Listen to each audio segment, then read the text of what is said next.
The drumbeats of war are getting louder in Ukraine. America says invasion is imminent. Russia could strike any moment. But the European partners are more skeptical. They're still betting on diplomacy. It's just like last week. The crisis is taking dual tracks, diplomacy and deterrence.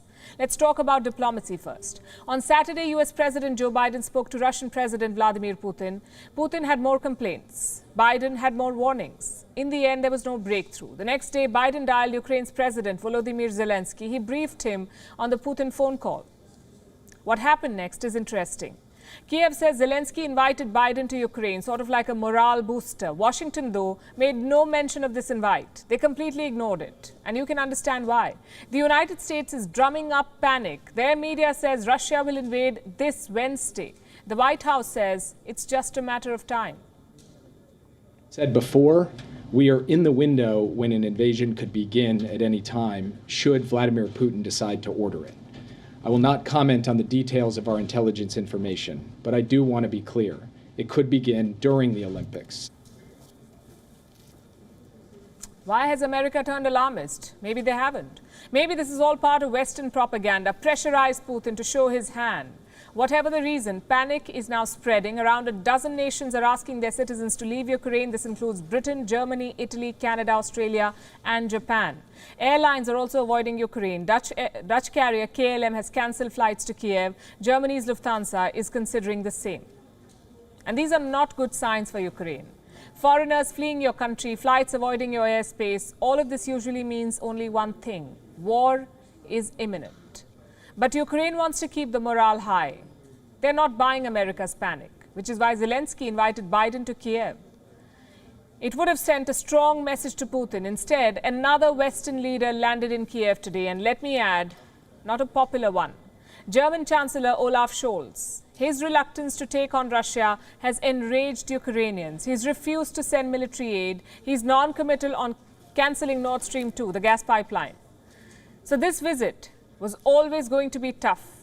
Scholz had to prove himself to two groups, to his Western partners and to the Ukrainian people.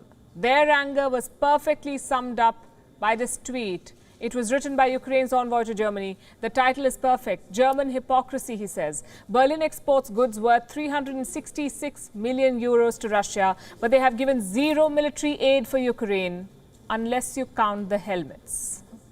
How does Scholz plan to change this dynamic? With the same broken record, sanctions. It's necessary to be clear, to say clearly that in the case of military aggression against Ukraine that endangers its territorial integrity and sovereignty will result in hard reactions and sanctions that we have carefully prepared and that we can put into effect immediately, together with our allies in Europe and NATO.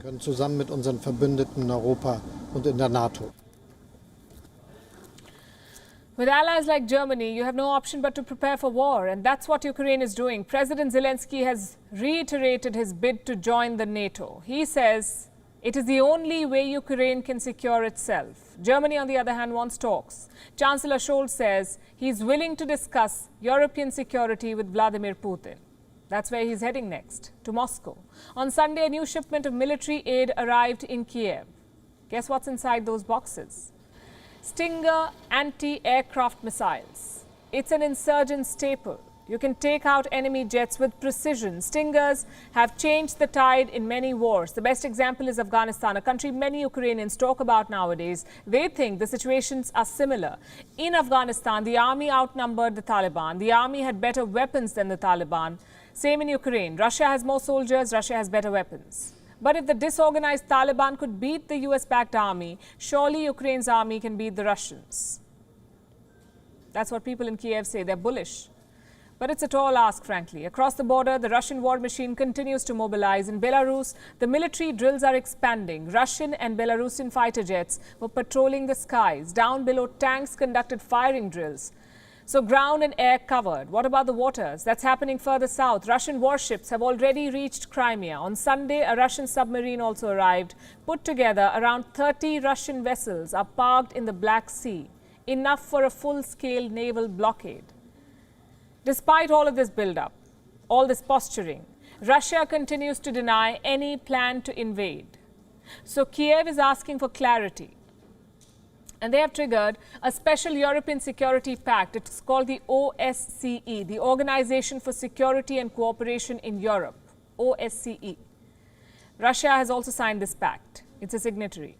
The OSCE has a special clause on clarity. Suppose a European country is moving its troops or conducting military drills, other nations can demand answers. Basically, they can ask them, what are you up to? And Ukraine has now triggered this clause. They want a meeting with Russia within 48 hours, but Moscow has refused to attend. This conflict is not just playing out in Ukraine, by the way. It's also playing out at the United Nations. It's playing out at the Olympics. It will also play out at the Munich Security Conference this week. They call it Davos for Defense. It's being held since 1963, but this year Russia is not participating. At the Olympics, all the controversy is about this athlete, Russian figure skater Kamil Valieva. Before the games began, she submitted her samples for testing, but the results came out only on the 8th of February, after she had completed her event. It turned out that she had failed the dope test. A court of arbitration was hastily put together, and Valieva was cleared to compete. Why wasn't she disqualified? Because she's a minor. The United States has expressed disappointment over the verdict. They're planning legal action themselves. Now, on the face of it, this is a totally unrelated incident, a military build-up near Ukraine and a doping scandal in Beijing. But that's how Cold Wars work, you see. There's no fighting on the ground. So the rivalry has to play out somewhere. It plays out in culture, in politics, sports, movies.